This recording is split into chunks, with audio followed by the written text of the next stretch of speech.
जपजी साहब का एक शब्द है बाबा,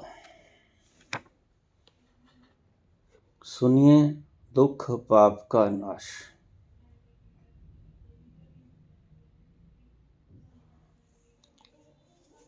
इसका आंतरिक रहस्य क्या है बाबा?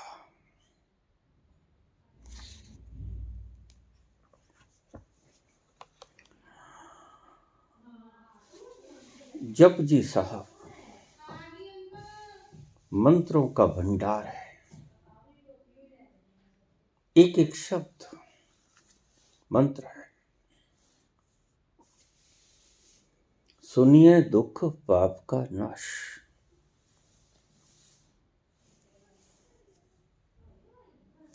इसका अर्थ ये नहीं है कि सुनने से आपके सारे दुख और पाप नष्ट हो जाएंगे, जैसा आप अक्सर समझते हैं। जपजी को सुनने मात्र से सारे पाप और कष्ट तिरोहित हो जाएंगे। फिर तो रोज हम सुनते हैं, मात्र सुनते हैं, लेकिन पाप और कष्ट से मुक्त नहीं हो पाते। असली रहस्य क्या है इसके पीछे?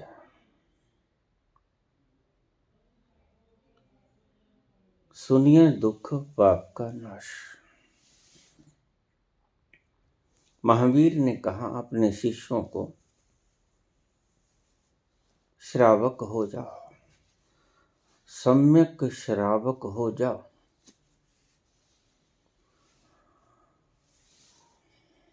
यही शब्द बाबा नानक कहते हैं। जैसे ही कोई श्रावक हुआ, जैसे ही कोई सुनना सीख गया,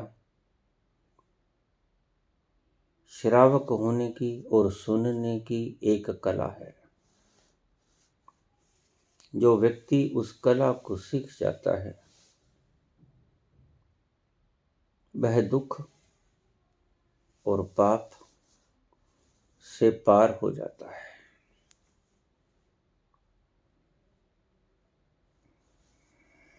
सुनने की कला क्या है?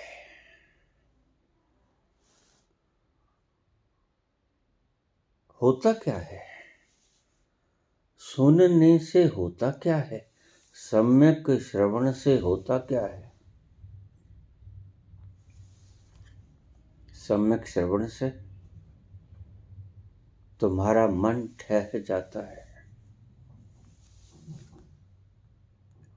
और जैसे ही मन ठहरा, यही तो कोढ़ था, यही तो रोग था, यही तो सब दुखों का कारण था। मन ठहरा, मन या तो चलेगा, और अगर मन ठहरेगा तो मन मरेगा। मन ठहर सकता नहीं, चलने का नाम मन है। जैसे ही मन ठहरा, वैसे ही मन मरा। इसलिए महावीर कहते हैं, श्रावक हो जाओ। सुनने की कला सीख लो, सिर्फ सुनने की कला। बाकी छोड़ो झंझट, मात्र सुनने की कला सीख जाओ। तुम उस तत्व तक पहुंच जाओगे।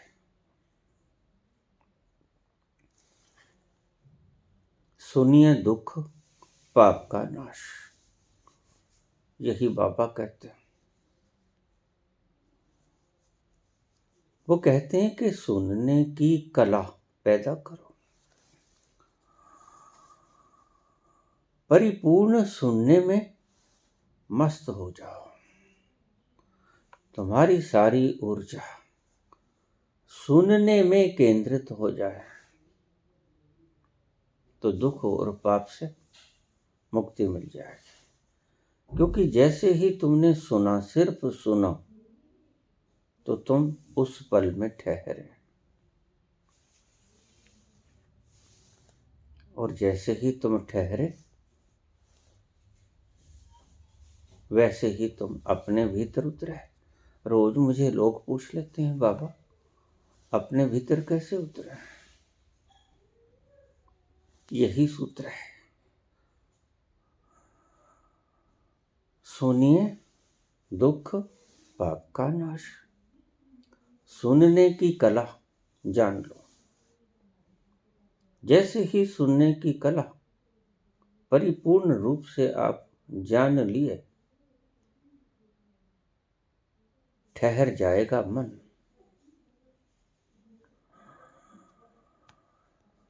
क्योंकि मन एक बार में दो कर्म नहीं कर सकता, या तो ठहरेगा या तो भागेगा। जैसे ही भागना बंद हुआ, ठहरेगा, और ठहरा तो भीतर उतरा।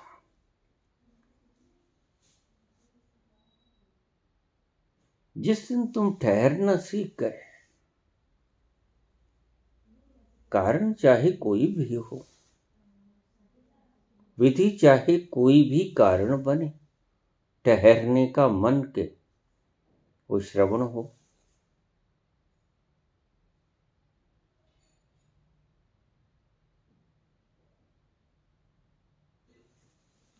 वो दर्शन हो, दृष्टा हो,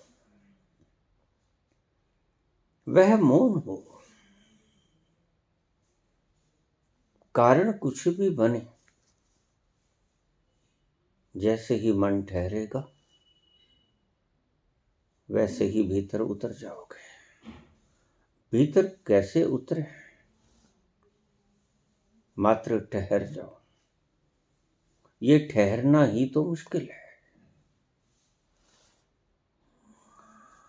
ठहर ही तो हो नहीं पाता। सुबह उठते हो, भाग दौड़ शुरू हो जाती है सारा दिन, और फिर रात्रि को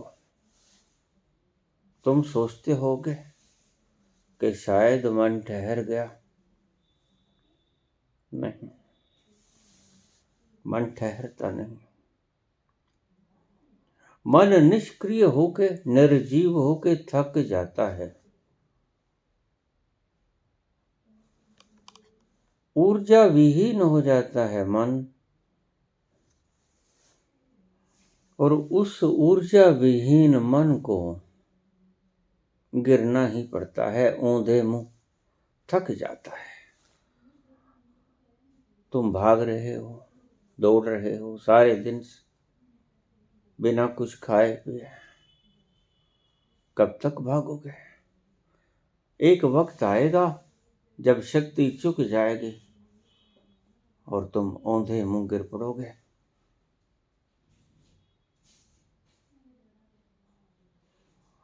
निर्वीर्य होके,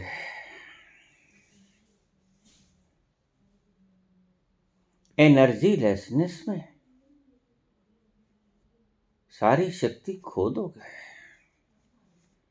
और उस खोई हुई शक्ति के कारण कुछ ना बचेगा चलने के लिए। गिरना ही पड़ेगा, और कुछ हो भी नहीं सकता। ऐसे ही शरीर गिरता है, ऊर्जा विहीन होके ऐसे ही मन गिर जाता है। और रात्रि को ये थका हुआ मन सो जाता है। शरीर सो जाता है, मन सो जाता है, और तुम इसे समझ लेते हो कि मन ठहर गया। नहीं, गलती खाते हो। ठहरने में और ऊर्जा विहीन होकर सोने में जमीन आसमान का फर्क है। ठहरना होता है ऊर्जा संपन्नता के साथ, तुम भरे हुए हो, रोम रोम कण कण ऊर्जा से भरा हुआ है। तुम्हारा मन ताजा है, ऊर्जा से ओतप्रोत। तुम्हारा शरीर ऊर्जा से ओतप्रोत। तब इस ऊर्जा से ओतप्रोत मन ठहरे, वह है ठहरना। तुम्हारा ठहरना, तुम्हारा सो जाना मजबूरी है। संत का ठहरना मजबूरी नहीं है। संत का ठहरना उसका आनंद है। संत ठहरता है क्योंकि संत बड़ा आनंदित है। संत मस्त है। संत उस ठहरने में लुत्फ उठाता है, मगन हो जाता है, लगन लग जाती है। तुम भी रोज, तुम्हारा रोज मन ठहरता है, लेकिन वो ठहरना संत के मन के ठहरने के समान नहीं। दोनों में बड़ा भारी भेद है। एक मन की मजबूरी है ठहरना, ऊर्जा ही नहीं, चलेगा कैसे?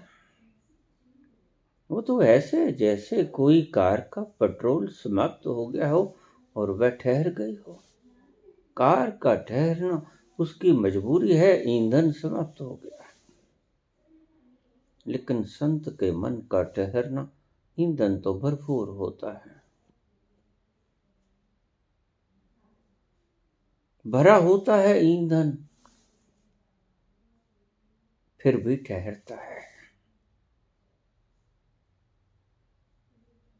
क्यों? क्योंकि उसका ठहरना उसे आनंद देता है। उसका ठहरना ही उसे आनंद देता है। तुम्हारा चलना ही तुम्हें आनंद देता है। तुम्हारा चलना ही तुम्हें सुख देता है। संत का ठहरना ही संत का आनंद है, संत की मगनता है।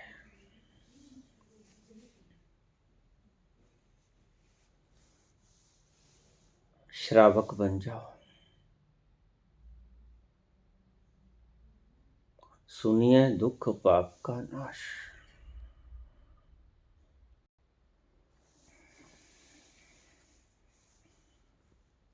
जैसे ही तुम परिपूर्ण रूप से ठहरे, जिसे महावीर सम्यक श्रवण कहते हैं,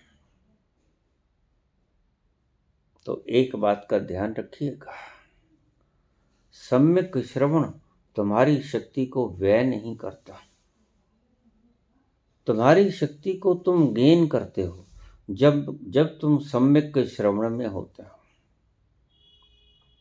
जैसे ही तुम सुनते हो, जिससे पाप और दुख का नाश होता है, उसमें तुम्हारी ऊर्जा व्यय नहीं होती।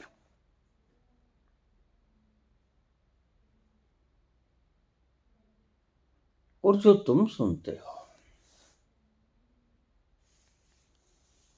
उसमें तुम्हारी शक्ति व्यय होती है। कोई फिल्म का गाना सुन लिया, कोई आज की ताजा खबर सुन ली,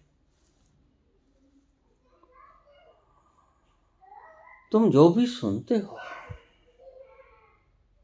उसमें तुम्हारी शक्ति व्यय होती है, इसलिए तुम थक जाते हो सुन सुन कर।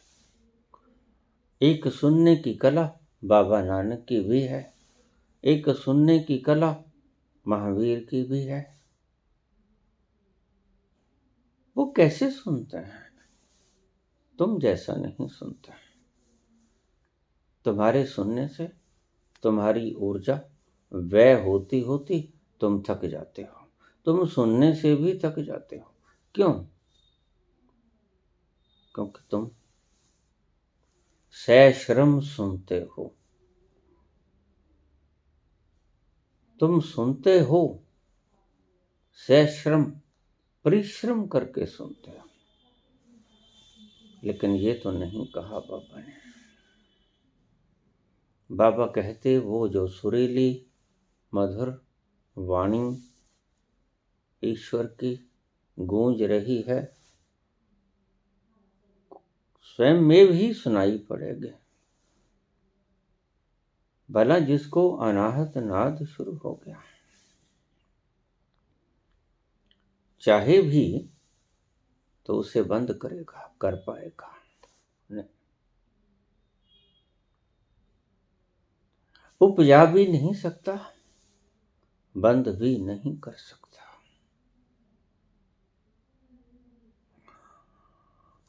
तो उसे सुनने की चेष्टा मत करना।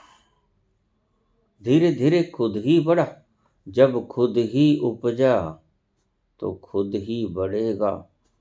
और एक वक्त ऐसा आएगा तुम्हें सुनने की आवश्यकता पड़ेगी नहीं, वह तुम्हें स्वयं से सुनाई पड़ेगा। तुम्हारे सहस्रार में ब्रह्मरंध्र में गूंजना शुरू हो जाएगा। तुम उसे बंद भी करना चाहो तो नहीं कर पाओगे। तुम उसे न भी सुनना चाहो तो वह शुरू रहेगा। जैसे ही तुम शांत होकर बैठ गए, वह तो चल ही रहा है। और जैसे ही वो चल रहा है और तुम उसे सुन रहे हो, वैसे ही तुम ऊर्जा को संग्रहित कर रहे हो। इस बात को आप फिर से सुन लो। यह अनहत नाद का गूंज, मधुर गूंज जैसे ही तुम्हारे ब्रह्मरंध्र में चलता है, तुम इसे चलने दो। यह ऊर्जा का उठता हुआ स्रोत है। इसे चलने दोगे तो ये भीतर संग्रहित होता चला जाएगा। और एक वक्त ऐसा आएगा कि ये संग्रहित होता होता होता होता प्रस्फुटित हो जाएगा।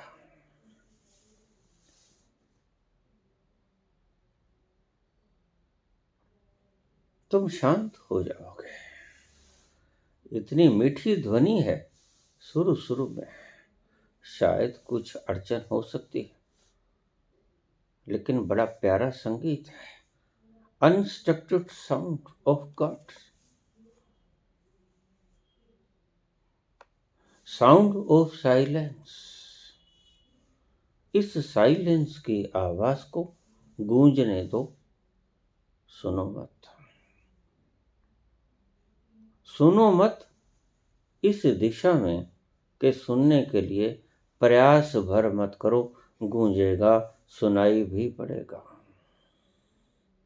बस सुनाई पड़ता रहे और तुम सुनते रहो सहजता से।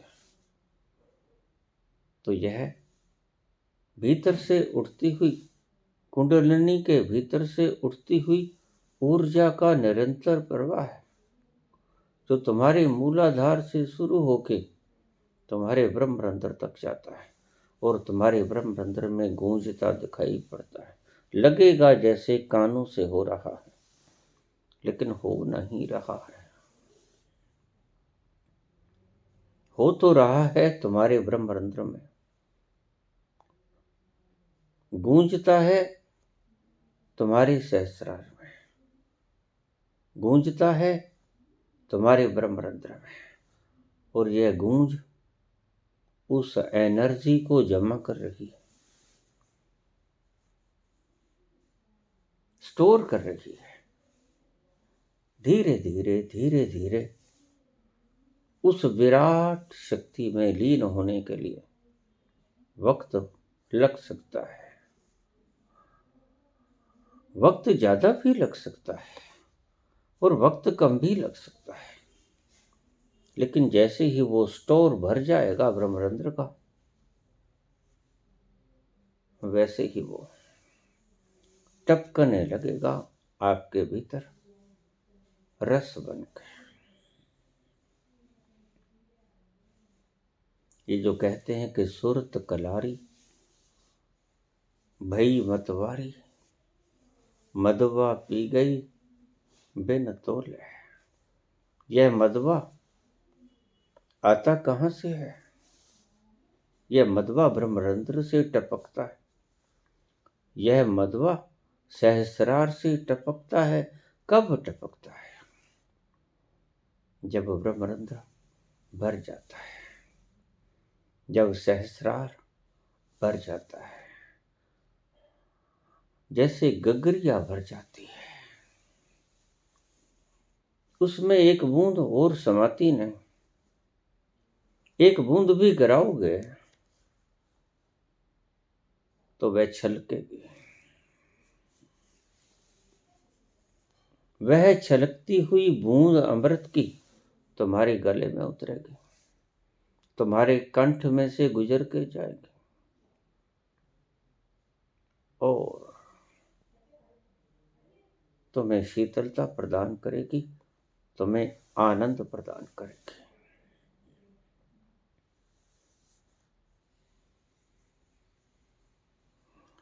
यह लगातार चलती रहती है। मेरे पास लोग प्रश्न पूछ लेते हैं, ऊपर से रस झरना शुरू हो गया है। नहीं, अभी भ्रांति है।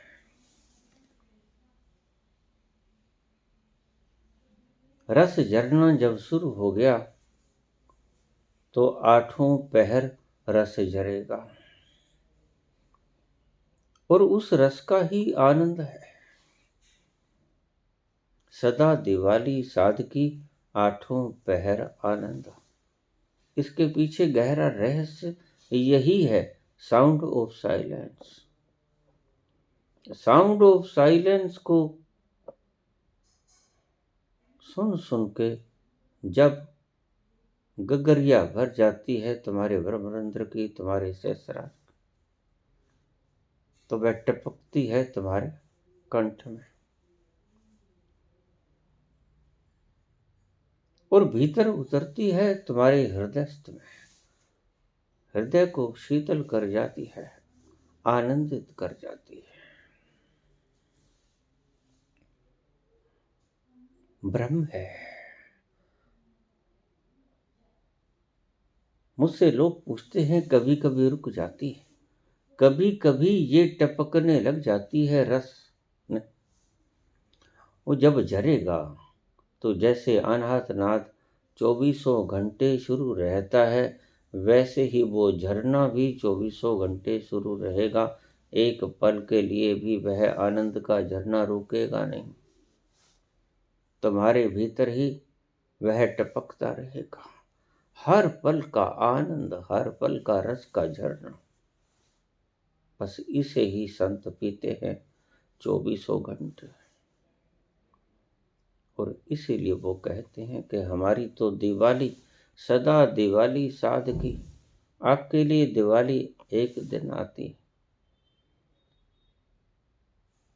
आठों पहर आनंद, लेकिन संत के लिए दिवाली आठों पहर रहती, 24 घंटे रहती है, 12 महीने वर्ष भर रहती है, जिंदगी भर रहती है। एक बार फूट जाए तो फिर बंद नहीं होते।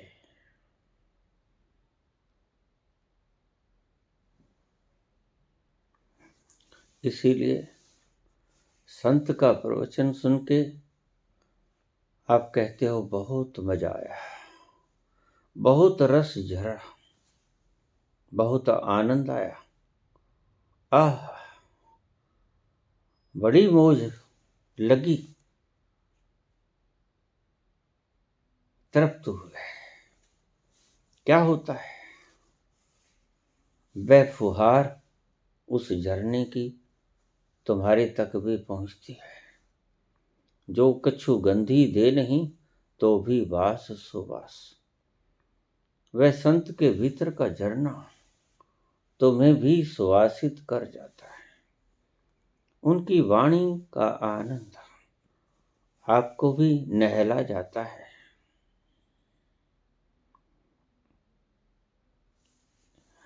इसलिए संत को सुनने से सत्संग की आधी घड़ी,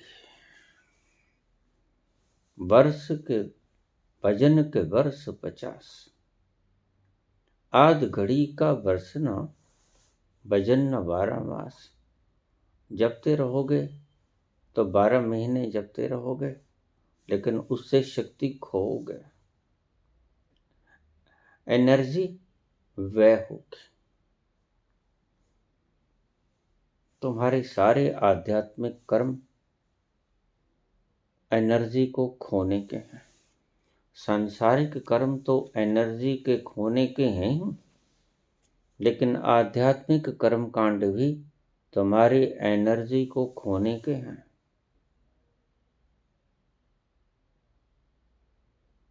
इसलिए तुम्हें कुछ नहीं मिलता। सत्संग की आधी घड़ी संत बोलता हो, आधी घड़ी भी आप सुन लो, श्रावक बन जाओ, तो 50 वर्ष के भजन के बराबर आप उस रस को पी लोगे। और वह रस इकट्ठा होता होता होता होता एक दिन इतनी मात्रा में स्टोर हो जाएगा कि तुम खुद ही झरने लगोगे। तुम्हारे खुद के भीतर भी वो पैदा हो जाएगा। इसलिए सुनने को इतना महत्व दिया गया। सतपुरुष का संग, सतपुरुष को सुनना। सुनिए दुख पाप का नाश। श्रावक बनो। महावीर बोलते हैं तुम सिर्फ सुनो। क्या होता है सुनने के पल में? एक घटना घटती है। सुनते सुनते पहले पहले तो तुम्हारा मन इधर उधर जाता है, भटकता है, लेकिन धीरे धीरे तुम्हारा मन लीन होने लगता है, मस्त होने लगता है, लीन होने लगता है, मन मूर्छित होने लगता है। और वह लीन हुआ मन, जो शक्ति व्यय कर रहा था मन के रूप में जागृत मन में, वह लीन हुआ मन तुम्हारी शक्ति को व्यय नहीं होने देता। तुम वर्तमान में ठहर जाते हो। अगर तुम सुनते हो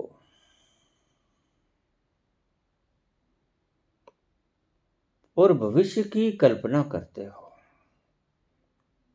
संत बोले जा रहा है, आप भविष्य की कल्पना कर रहे हो, अतीत की स्मृतियों में खोए हुए हो, तो आप वर्तमान में ठहरे हुए नहीं। श्रावक बनने का कुल अर्थ इतना ही था कि वर्तमान में ठहर जाओ। Stop in the presence. सुनिए दुख पाप का नाश। अगर आप सम्यक श्रवण करने लगोगे, सुनने लग जाओगे, तो क्या होगा? मन ठहरेगा और तुम वर्तमान में आ जाओगे। और वर्तमान में होना परमात्मा तक जाने का एकमात्र सूत्र है। दूसरा कोई सूत्र है ही नहीं। मन का खोना और वर्तमान का होना, ये दो बातें हैं नहीं। जैसे जैसे जिन जिन घड़ियों में तुम मन को खोया, उन घड़ियों में तुम पाओगे कि तुम्हें रस मिला, आनंद आया। मन खोया, तुम ठहरे, तुम ठहरे, तुम्हें आनंद आया। जिन लोगों को प्रेम का अनुभव हुआ वो इस को भली भांति जानते हैं। आंखें चार हुई, मन खो गया।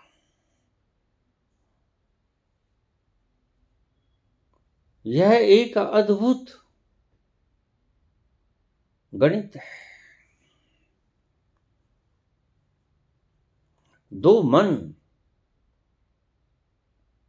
मिट जाते हैं दो आंखों के मिलने से। आंखें चार होती हैं, मन मिट जाता है। समझने से ये बात समझ नहीं आएगी, इसलिए प्रेमी तुम्हें पागल लगता है। वह प्रेम चाहे सहज संसार का प्रेम हो, या मीरा का प्रेम हो, या राधा का प्रेम हो, प्रेम में तुम्हारा भविष्य खो जाता है। प्रेम में तुम्हारा अतीत खो जाता है, और जैसे ही भविष्य मिटा, अतीत मिटा, वर्तमान रह जाता है, और जिसका वर्तमान रह गया उसका मन खत्म हो गया। मन मिटा, मन भेंट चढ़ गया, मन ध्वस्त हुआ, मन मृत्यु को प्राप्त हुआ, एक बार की। और जिस जिस घड़ी आपने मन खोया वो घड़ी आपको आनंद की झलक देकर चली गई। आप याद करोगे तो पाओगे, जिस जिस घड़ी आपको आनंद आया उस घड़ी तुम्हारा मन ठहरा।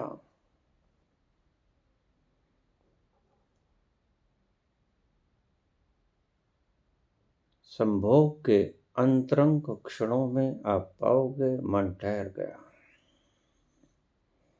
प्रेम के अंतरंग क्षणों में आप पाओगे मन ठहर गया। सत्संग के अंतरंग क्षणों में आप पाओगे मन ठहर गया। और जहां जहां भी तुम्हारा मन ठहरे वहां एक घटना घटती है, एक ही घटना घटती है। वो मन ठहरे सांसारिक क्रिया से, और मन ठहरे पारमार्थिक क्रिया से।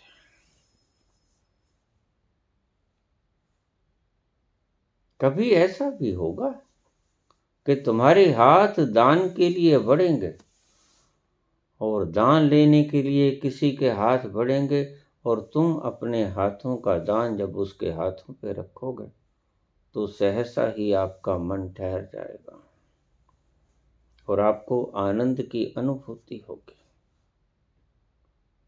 ये सूत्र की तरह ले लो। जहां जहां आपने आज तक आनंद पाया,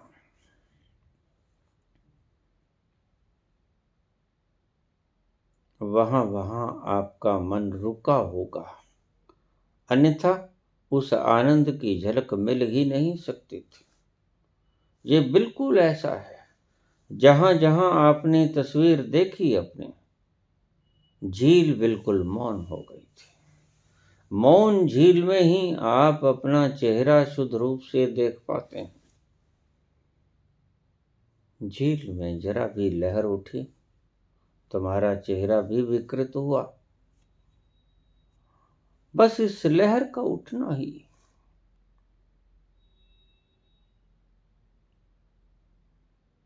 भविष्य और अतीत है। लहर चाहे अतीत की हो, स्मृतियों की हो, लहर चाहे भविष्य की हो, कल्पनाओं की हो, तुम्हें रुला जाती है। जैसे ही तुम लहर विहीन हुए, शांत मौन झील में तुम्हारा मुखड़ा देख लेना, बिल्कुल साफ साफ नजर आएगा दर्पण की तरह। बस वह जो ठहरे हुए मन में आप देखते हो, वह खुद की ही मूर्ति देखते हो।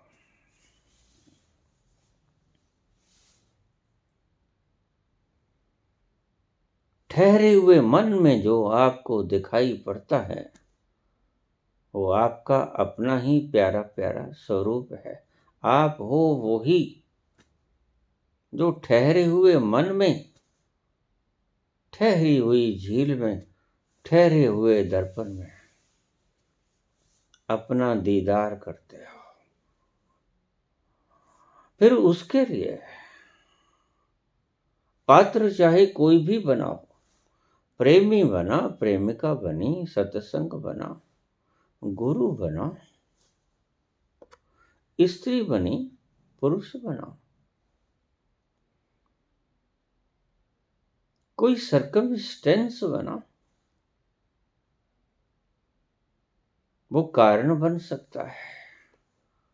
लेकिन घटना जब घटेगी, उस वक्त आप जाग के देखना, आपका मन ठहरा हुआ पाओगे। मन जब ठहरा, तब आप लुत्फ में डूबे। यह सूत्र है। और श्रावक बनने में मन ठहरता है। परिपूर्ण रूप से सिर्फ जैसे तुम बस कान ही हो जाओ, श्रावक बन जाओ।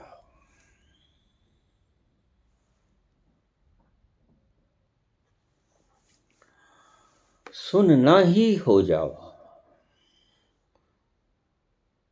सम्यक श्रवण इसे ही कहते हैं महावीर। यह घटता है उस घड़ी जिस घड़ी ना कोई कल्पना होती है, ना कोई स्मृति होती है। कुछ तुम्हें याद नहीं आता, कुछ तुम पाना नहीं चाहते।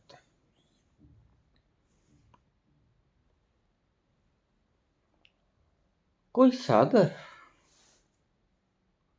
आपको बहलाता नहीं।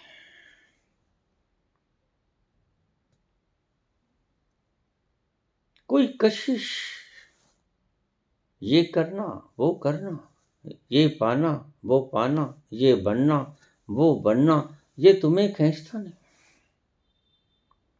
उस घड़ी तुम ठहरे होते हो। मन की झील तरंगों से हीन होती है। मन की झील शांत और मौन होती है। और मौन झील के भीतर तुम्हें तुम्हारा चेहरा दिख जाता है, तुम कौन हो। और तुम जो हो, उसे ही संत कहते हैं सदा दिवाली साधके, आठों पहर आनंद। जैसे ही तुम जो हो वहां तक सीमित हो जाओगे। होगे कैसे? वर्तमान में ठहर गए। इसे प्रयास पूर्वक करोगे तो कुछ नहीं होगा। प्रयास रहिता से यह उपजे स्वयं। खींच खूंच के लेके आओगे मन को इधर उधर से, और ठहराने की चेष्टा करोगे तो यह तुम्हें रस न दे पाएगा। जब तुम इसे ठहराने की चेष्टा भी नहीं करते और यह स्वतः ही ठहर जाता है, उस घड़ी तुम वर्तमान में होते हो। और जिस घड़ी आप वर्तमान में होते हो, ना अतीत रहता है, ना भविष्य रहता है। और तुम भूल गए, न कभी अतीत न कभी भविष्य आता ही नहीं। जो बीत गया वो फिर कभी नहीं आता। जो भविष्य है वो जब भी आएगा वर्तमान बन के आएगा। भविष्य भविष्य की तरह कभी नहीं आता, भविष्य जब भी आता वर्तमान की तरह आता। जब भी कल आएगा वो चाहे बीता हुआ चाहे आने वाला, वर्तमान बन के आएगा। इसे सूत्र की तरह ले लेना। जिस क्रिया के द्वारा आप वर्तमान में ठहर जाओ, वो क्रिया तुम्हें परमात्मा की झलक दिखा देगी। जिस क्रिया के द्वारा आप वर्तमान में ठहर जाओ, वह क्रिया तुम्हें परमात्मा की झलक दिखा देगी। इसलिए संत के प्रवचन सुनने में आप इतने रसलीन हो जाते हो।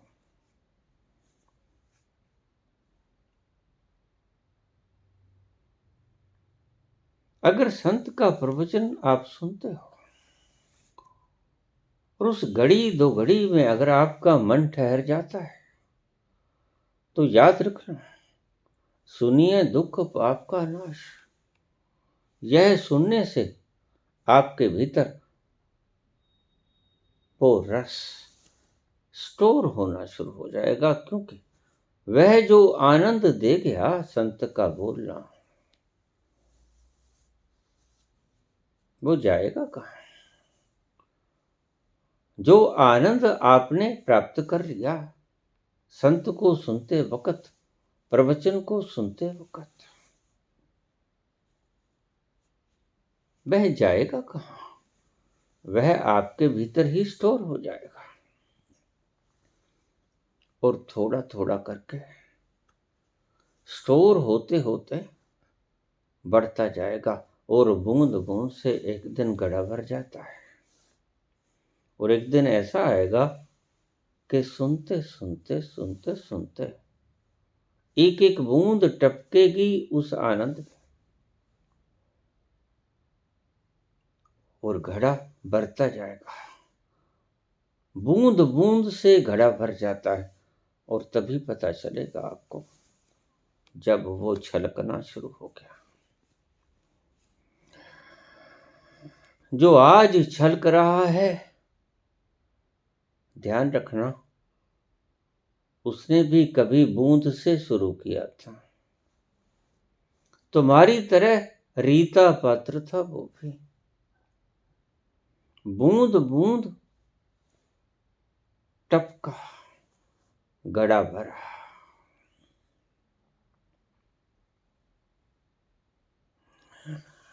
संत को सुनना दो तरह के सुनने होते हैं। राजनीतिकों का भाषण भी सुनोगे, उससे रस न टपकेगा। कुछ संत भी तथा कथित ऐसा बोलते हैं जिसका बोलना आपको रस नहीं देता, आनंद नहीं देता।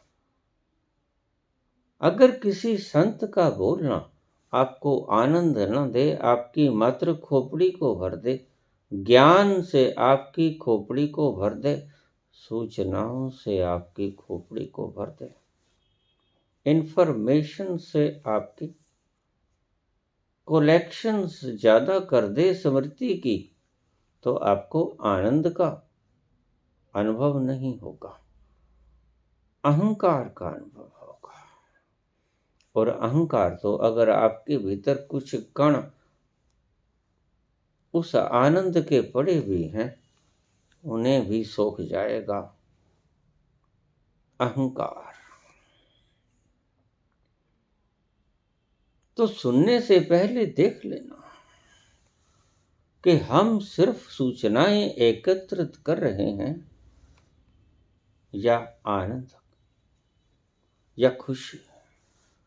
यह जो टपक रहा है रस है, या हम भ्रम पाले हैं, हमारी खोपड़ी में संग्रहित होने वाली मात्र सूचनाएं हैं, या हमारे हृदय में टपकने वाला रस है।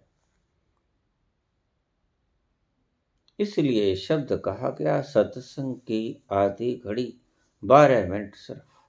अगर आप पूर्ण लगन से सुन लें, भजन के वर्ष 50, तो 50 वर्षों के भजन से भी कुछ नहीं मिलेगा आपको जो आधा घड़ी की सत्संग से मिल जाएगा।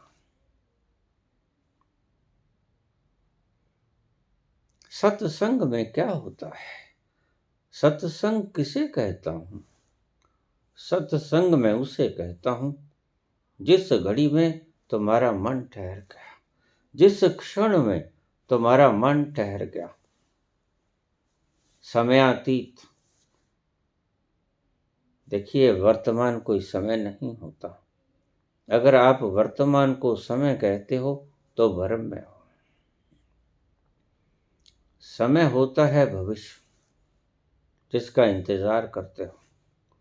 समय होता है अतीत, जिसको याद करते हो। वर्तमान कोई समय नहीं होता। अतीत में जिया नहीं जा सकता, भविष्य में भी जिया नहीं जा सकता, क्योंकि दोनों है नहीं। एक बीत गया, एक आया नहीं, कैसे जियोगे? जिया जा सकता है सिर्फ वर्तमान में। वर्तमान में ही जिया जा सकता है। जब भी तुम जियोगे, देख लेना वर्तमान ही होगा, भला कोई भविष्य में भी सो पाया? नहीं। जब भी सोओगे, वर्तमान भी सोओगे। भविष्य में कभी कोई सोया नहीं। भविष्य में कभी किसी को आनंद मिला नहीं। भविष्य में जाने से कभी किसी को आनंद नहीं मिला। स्मृतियों में जाने से कभी किसी को आनंद नहीं मिला। जब भी किसी को आनंद मिला, वर्तमान में ठहरने से मिला। इस बात सूत्र का यही मतलब है, आंतरिक रहस्य है बाबा के ये सूत्र। सुनिए, दुख पाप का नाश। जिस घड़ी आपने परिपूर्ण सुनना शुरू कर दिया, सुनने में ही डूब गए, तो समझो डूब गए। और जैसे ही तुम डूबे तो उस तल तक पहुंचे जहां तुम स्वयं विद्यमान, और उस तल तक पहुंचे जो शक्ति का समुद्र है, एनर्जी का भंडार है, ताजगी का स्रोत है, खुशहाली का समुद्र है, शीतलता का खजाना है।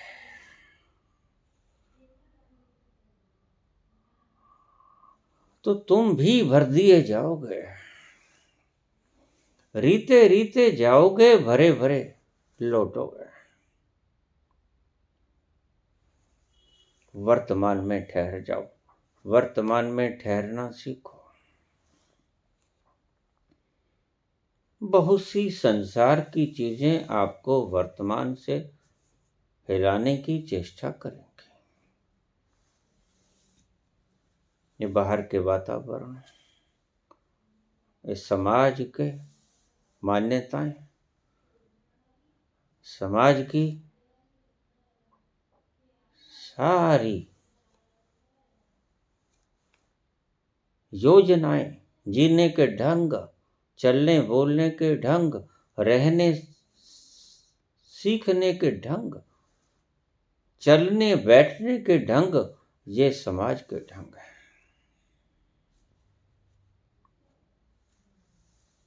ये तुम्हें वर्तमान में ठहरने से रोकेंगे।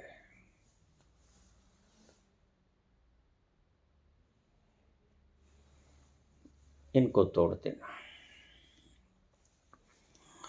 वर्तमान में आना है तो संसार से नाता तोड़ना पड़ेगा।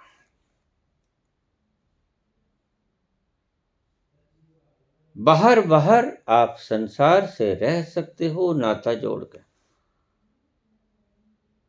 यह भी एक कला है। और भीतर भीतर से आप संसार से टूटे रह सकते हो, वास्तव में देखो तो तुम संसार से टूटे ही हुए हो। तुम दृष्टा हो। भीतर बाहर बाहर का खेल चल रहा है और तुम सदा उसे देख रहे हो। एक पल के लिए भी पलक नहीं झपकाते, बेहोश नहीं होते, इधर उधर नहीं होते, तुम्हारी स्मृति समाप्त नहीं होती, तुम्हारा देखना विटनेसिंग बंद नहीं होती। तुम सदा हो और सदा ही तुम देखते रहते हो। यह तुम्हारा स्वभाव है, वर्तमान तुम्हारा स्वभाव है।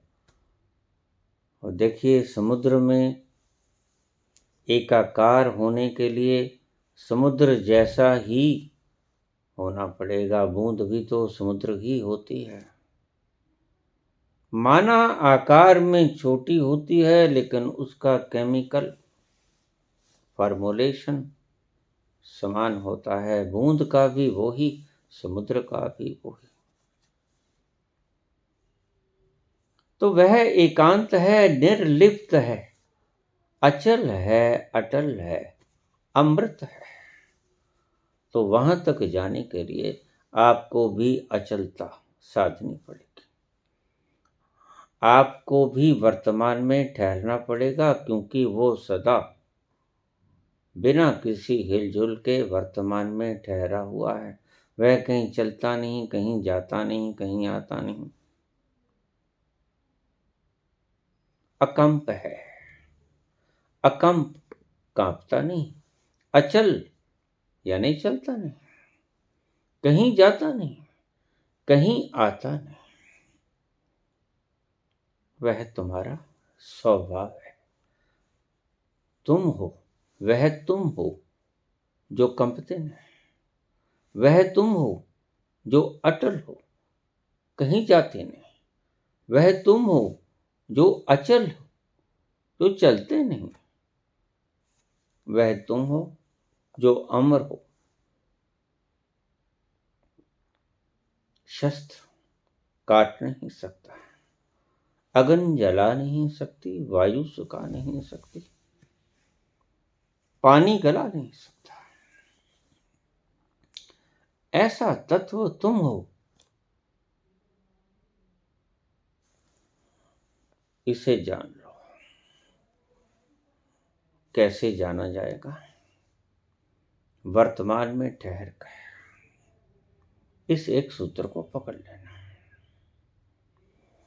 जैसे ही वर्तमान में तुम ठहर गए,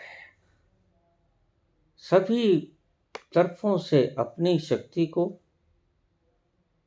कंडेंस करके, केंद्रित करके, जैसे कछुआ अपने जितने अंग उसने बाहर निकाले, उन सभी अंगों को भीतर खोल में समेट लेता है। वैसे ही तुम अपनी सारी शक्ति को अपनी सारी इंद्रियों से खींच लेना और एक जगह पे केंद्रित कर लेना। वहां से ले लेना छलांग, छलांग ले लेना अपने अंतस में। बस पहुंच गए अपने तक। यही है फार्मूला। यह जो कूर्म अवतार था, यह फार्मूला है। अपने शरीर की एनर्जी को जहां जहां भी फैला रखा है तुमने,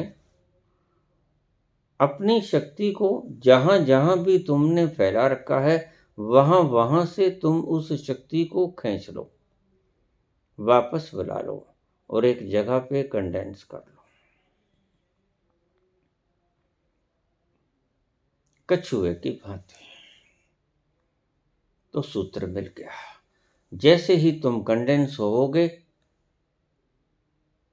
भीतर की तरफ खींच लिए जाओगे।